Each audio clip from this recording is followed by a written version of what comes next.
If the ever-changing and fast-paced evolution of technology and business has you wishing you had the right-sized partner to guide you through your IT landscape, it's time for you to meet the experts at YASH Technologies and C5MI. Tech Talk Managing the New Normal with YASH Technologies and C5MI connects you with the best business experts who are making this happen for companies all across the world. We delve into global business challenges, from SAP S/4, managed services, and the digital workplace, to live factory, infrastructure, and much more. Tune into the Business Channel to hear today's top technology industry experts share their insights on how companies like yours are partnering with YASH Technologies and C5MI to transform their IT landscapes.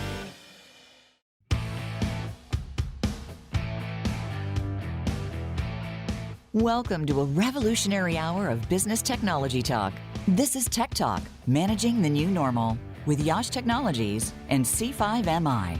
You'll hear from the experts with the know-how to revolutionize and transform your business for a truly efficient, actionable technology transformation during both prosperous and challenging times. Now, here's your host and moderator, Bonnie D. Graham.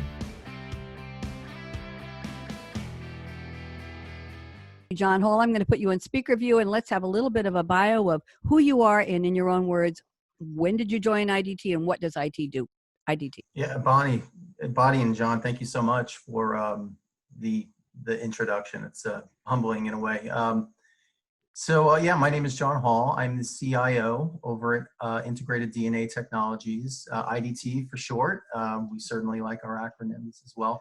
I joined about 2 years ago, and I come from a company called Danaher, who had acquired IDT back in April of 2018.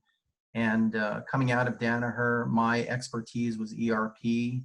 IDT was in an ERP implementation, in the midst of one, and they thought I could help. So that led ultimately to an opportunity. I had the boots on the ground with IDT. I got to learn about their company and work with their people, and ultimately really fell in love with this company and their mission, and an opportunity blossomed out of it. And I uprooted my family about 1.5 years ago, and out of the shadows of New York City, I moved to Iowa, which was certainly a bit of a culture shock. So, but no doubt about it,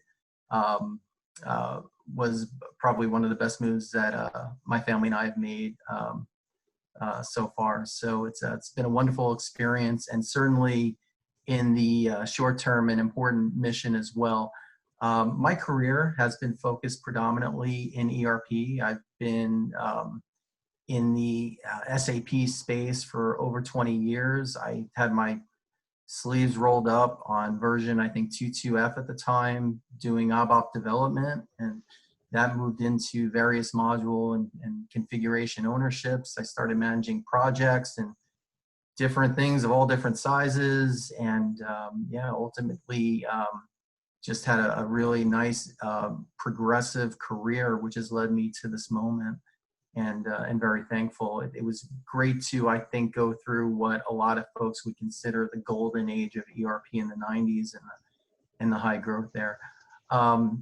And yeah, and speaking with IDT and what we do, we are a manufacturer of what's called an oligonucleotide, and also some other reagents in the genomic space, as Bonnie had alluded to. When I speak with my buddies back at home, I typically refer to it as manufacturing synthetic DNA, but that's kind of making a disservice to IDT. We have such a wonderful value proposition that it certainly doesn't state that enough. We service many industries. We service academia, corporations, and whatnot. What's been interesting, particularly from an ERP focal point, has been kind of how we fit from an industry perspective. And that's been one of my challenges since joining IDT is how does ERP fit in such a fast moving industry and space? Genomics is just year over year, it's changing, it's morphing, it's certainly on the move. So how do you fit into one of these software templates that a company like SAP will categorize their customers in? It's not easy. And, typically you hear about the 80-20 split ratio, where folks will typically land on 80% out of the box functionality as opposed to about 20% appetite for customization. There's no doubt with a fast moving company like IDT that we're a bit more open to customization in order to right size and fit. And that's where I find myself for the most part is looking to strike that balance between the investments we've made in big ERP like SAP, but then also ensuring that we're enabled as a company and embracing a level of customization due to the fact that everything's moving so fast, particularly as of late. Thank you, Jon Hall. Interesting. Yep. You mentioned the word opportunity, and I'm wondering, you mentioned multiple industries IDT serves. One day, did the call come in, hey, IDT, we need some of these kits. We need the qualified primer and probe kits. It's a pandemic. We understand you can pivot or you're already doing this. What was the response? I'm not going to ask you where the question came from or the request, but what was the response and how has that changed your business? Because if you were serving so many industries, this is a very specific thing you're doing now and doing it in a big way. So how do you see that IDT stepped up and made those changes? That'll be interesting to our listeners and our Yeah, viewers. sure, Bonnie. Our company IDT has had relationships with all the players that are currently in the fight on the front lines in this space. Like you had mentioned before, we're making what are known as primers and probes. These are not new to us. Primers being essentially articulating it as best as an IT leader could is an amplification of the substance that's being tested, and then the probes are the indicator on whether or not or what the results of the test turned out to be. So all these are very important components in any diagnostic kit or test. So it essentially was a natural fit for us, and the demand came swift. It came fluid, no doubt about it. That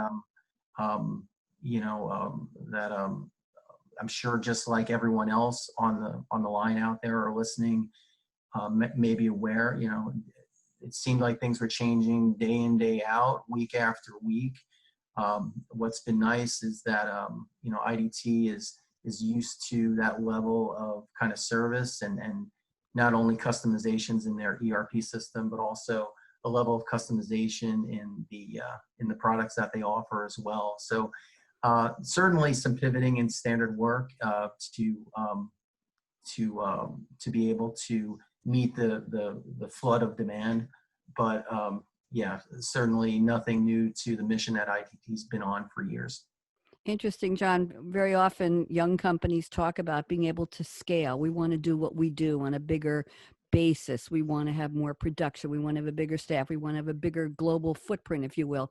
And I have here in my notes, and I think this is very important for our viewers and our listeners to know, that IDT has been exposed to business disruption at the scale of the global pandemic. That's a big deal, John. When did it dawn on you that this was happening? You were going to be on the front lines. Was this exciting? Was it scary? I'm just looking for a little professional/personal commentary on this, because businesses watching and listening are not in that echelon where you are, most likely. Most of them are not. And they might be thinking, well, we'll reopen. Well, we got to have worker safety. Well, we got to figure this out. And you're just out there doing it. And I know your company is mandating worker safety primarily, and everything else is happening with that. So what was the thought that we're going to be doing this global wow? Yeah, it's certainly humbling to find yourself in the position on the front line, and no doubt about it. I think we were the benefactor of a number of investments in technology.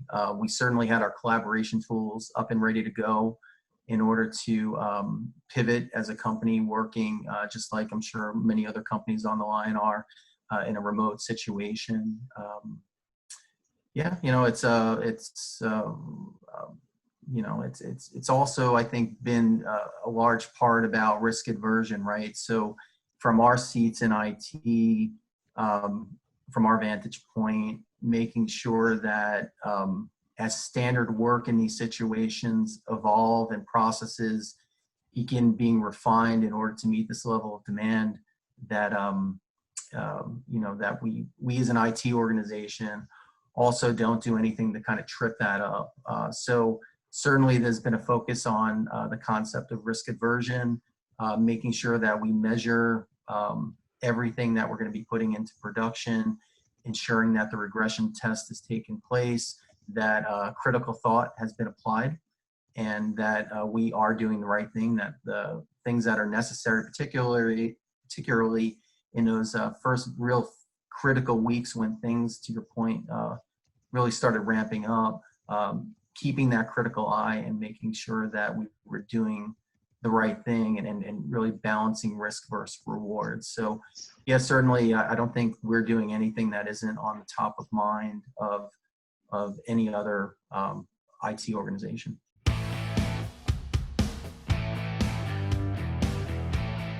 Thank you for tuning in to Tech Talk, Managing the New Normal with YASH Technologies and C5MI. To keep the conversation going, tweet your questions and comments to YASH_tech or email john.gretter@yash.com.